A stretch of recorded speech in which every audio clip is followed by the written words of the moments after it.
Would you believe a dog drifted for miles across the open sea? Clinging to a torn mattress, holding something in his mouth that would lead to the discovery of something no one ever expected, something that would change 3 lives forever? Because when the Coast Guard received the distress signal, they weren't expecting a vessel in flames, or a shipwreck, or even a body. They were told there was something moving on the water, something barely the size of a manhole cover. And when they reached the coordinates, cutting through thick morning fog and cold Pacific winds, they saw him, a lone German shepherd perched silently on a moldy, waterlogged mattress, drifting slowly toward nowhere, his eyes hollow but determined, his chest rising and falling slowly with the rhythm of the sea, and in his jaws, clutched with unwavering grip, was a soaked, crumpled photograph, barely visible in the dim light, a photo of a young woman, smiling, with her arms wrapped around what looked like the very same dog, taken in a time that was clearly long gone, because the salt had faded the colors and curled the edges, and as the boat pulled closer, none of the crew spoke. They just stared. Because this wasn't the kind of rescue they were trained for. This was something else, something personal, something haunting, and as the captain leaned over the rail and the dog didn't bark or flinch or cry, but instead kept staring straight into his eyes. It's the kind of stare that reaches into your soul and says, "Please, listen, I can't speak, but I need you to understand." They all felt it, like time had stopped for just a second, like the fog had thickened for a reason and the waves had quieted on purpose. And when the first mate finally threw a rope and the mattress bobbed gently as the dog stood to balance himself, still holding the photo, still never breaking eye contact, it wasn't just a rescue anymore, it was a mission, because someone had loved this dog enough for him to wait. Someone had vanished or drowned or disappeared, and yet he stayed, floating for who knows how long. And the first question that broke the silence wasn't who he belonged to, or how he got there, but simply what happened. What could possibly lead to this? A German shepherd, alone, determined, soaked to the bone, floating across the open sea with a single picture of a woman in his mouth. And what was he trying to tell them? And as they lifted him gently on board, wrapped in towels, in silence, they noticed something even more strange. His paw, scratched and swollen, was tightly bandaged with what looked like a child's shirt sleeve, torn and knotted into a makeshift wrap, and stitched crudely with what appeared to be fishing line, as if someone, somewhere, had tried to help him, or he had tried to help someone else.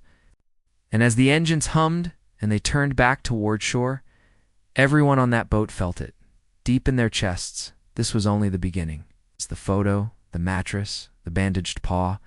They were all clues, scattered across the sea like whispers, waiting to be heard, and the dog, even in sleep, never let go of that picture and the woman's face, smiling from that wrinkled photograph, seemed to be looking past them, towards something only the dog knew, something buried deep, something that had to be found.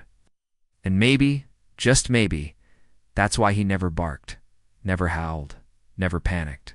Because he was still on duty, still guiding them, still leading them toward something that needed to be uncovered.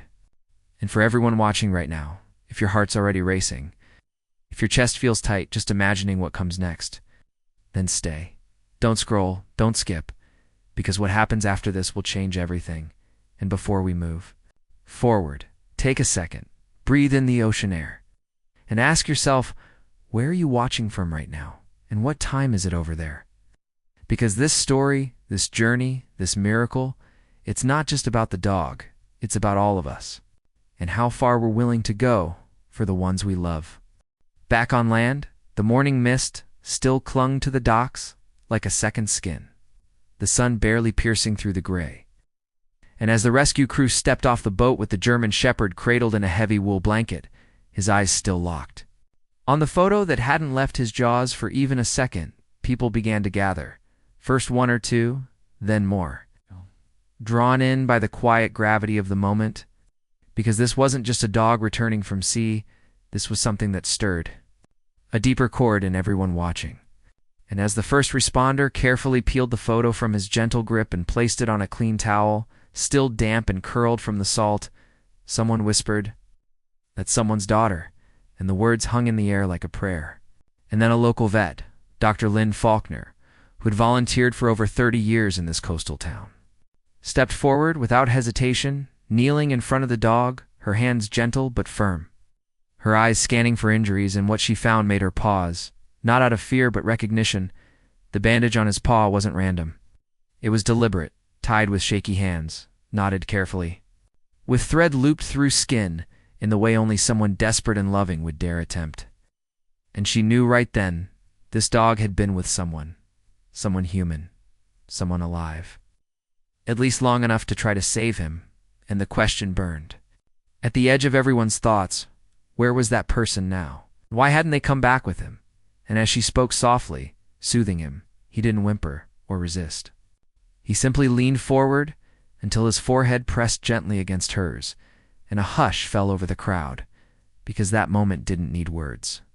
It said everything, and then the captain, still holding the damp photo, turned it over and pointed to a faint scrawl on the back, nearly illegible through the water stains.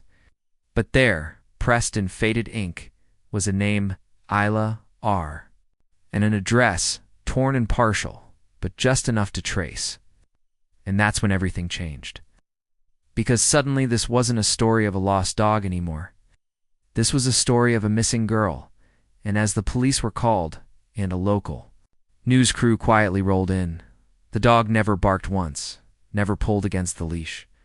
Just sat beside the towel where the photo lay drying in the sun, like a soldier guarding a relic, and Dr. Lynn, with tears in her voice, said she'd take him home for the night, because he didn't belong in a cage, not after what he'd been through.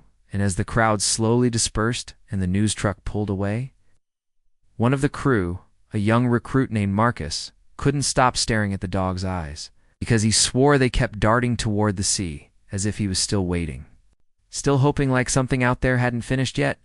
And later that night, in Lynn's kitchen, the soft blanket and bowl of warm broth beside him, the dog finally slept, his body trembling with exhaustion. But still, even in sleep, his paw twitched, and his ears flicked toward every small sound. Like part of him refused to rest, and Lynn, watching from the doorway, whispered, "Who were you waiting for out there, boy?" And though he didn't move, she felt something shift in the room. Like the silence had answered her, and then, as she reached for the photo again, the house phone rang, a landline she hadn't used in years, and when she picked up, the voice on the other end was faint, panicked, barely there, saying, "I saw him. I saw my dog on the news. Is he alive?" And Lynn's heart leaped, because the voice wasn't old, wasn't from a mother or a friend. It was young, female, desperate, and Lynn said, "He's here. He's safe. But who are you?" And there was silence. Then a single trembling answer, "I'm Isla." And Lynn, trying to process the impossibility of it, nearly dropped the phone, because the girl in the photo, the girl the dog had floated across the ocean for, wasn't. A memory wasn't gone. She was alive, but the signal was weak, cutting out, and the line went dead, leaving behind only the name. The impossible confirmation that the dog had done the unthinkable. Not just survived, but guided them to her. And now, the only question that mattered was, where was she calling from? And how did she survive whatever had happened, and what? Did the dog know that no one else did? And as Lynn looked down at him, now stirring in his sleep, she whispered, "We're going to find her, I promise." And outside, the wind picked up, as if the ocean had just heard its name again, and it wasn't finished with them yet. The next morning, the town woke up to something it hadn't felt in years, hope mixed with confusion. It's a kind of restless energy that pulled people out of bed early and left diner booths filled with hushed voices and wide eyes, because Isla R. wasn't just a name in a photo anymore. She was a mystery that suddenly didn't feel finished, and the German Shepherd, now known to everyone simply as Shadow, sat patiently by the door of Dr. Lynn's clinic, tail still, eyes focused. Not on anything visible, but on something only he could feel. As if he knew the next step was coming and everyone else was just catching up. And while the sheriff reopened the missing persons file, dust sticking to the faded manila folder like it had waited too long to be touched, Lynn was on the phone. with every contact she could find, trying to trace the call that had come through the night before. A single voice that had said everything and nothing in one breath. And while the signal had dropped, there was one thing they knew. It had come from somewhere near the northern coast, a stretch of remote shoreline barely mapped, scattered, with inlets, broken piers, and places too small to be called towns. And as the sheriff marked it out on a map, Shadow stood up and walked over, his nose brushing the edge of the paper, paused silent, like a soldier stepping forward in a briefing. And no one spoke for a second. Then Lynn whispered, "That's where we're going, isn't it?" And the dog didn't bark or wag or tilt his head. He just stood there, waiting, and that was enough. So they packed quickly, Lynn in her old Jeep, the sheriff's cruiser trailing behind, and Shadow curled in the back seat, his eyes never leaving the windshield. And as the miles rolled past, Lynn remembered Isla, not as a mystery or a case, but as the quiet girl who had come into her clinic last spring, asking if she could volunteer just for the summer, saying she loved animals but didn't know much, and how she had formed an immediate bond with Shadow, who at the time was just a rescue recovering from a car accident, and how Isla would stay late, sitting beside his kennel, whispering stories and laughing softly, like they had known each other forever, and how one day she stopped coming just like that. No goodbye, no message, just gone. And the sheriff had filed the report, but everyone had assumed maybe she'd just moved on, like young people do, until now. And now they all knew better, and hours later, as the sun began to set behind dense pine trees lining the rugged coast, the Jeep rolled to a stop near a crumbling dock, where the wind smelled of rust and memory, and Shadow jumped out before the car had even fully stopped, his body taut, his ears high, and he walked, not ran, but walked with purpose toward a narrow path that wound between the trees, and Lynn called after him, but he didn't stop, didn't even look back, and so they followed, the sheriff unholstering his flashlight, even though it wasn't yet dark, because something about the silence of this place made them uneasy. And then, after 10 minutes of walking, the dog stopped in front of what looked like a collapsed shack, its roof caved in, its walls eaten by salt and time, and in front of the door, lying half buried in sand, was a shoe not new, not clean, but unmistakably human and small, the kind of shoe you remember because someone had painted stars on the side in glitter. And Lynn knelt slowly, her fingers brushing the faded canvas, and whispered, "She wore these to the clinic." And the dog, his body now trembling slightly, pawed at the door once, twice, then sat down, his chest rising quickly, his eyes locked on the wood, and the sheriff pushed it open with one slow motion, revealing nothing at first, just darkness and dust, and then a whisper, soft, hoarse, from the corner's shadow. And Lynn dropped to her knees as the dog bolted forward, disappearing into the shadows, and when they found them moments later, the German shepherd had curled his entire body around a figure barely more than skin and bones, her arms wrapped around his neck, her face pressed against his fur, sobbing, not like someone who was afraid, but like someone who had been waiting too long to cry. And Lynn blinked back tears as she moved toward the girl, Isla, now alive, now real, now shivering but breathing, and as they pulled her into the light, wrapped her in blankets, called for help, checked her vitals. It's the only thing she said over and over in a cracked, broken voice was, "He didn't leave. He didn't leave. I told him to go. I threw things. I screamed, but he stayed. He stayed." And Shadow, now licking her cheeks like nothing else in the world mattered, rested his head on her lap and closed his eyes, and Lynn, shaking, said softly, "You brought her home, boy. You brought her all the way back." And even the sheriff had to turn away for a second, because sometimes what a dog does, no human can explain.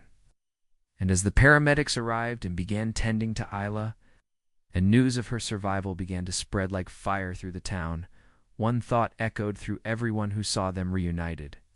If this is what a dog can do, what are we doing to deserve them?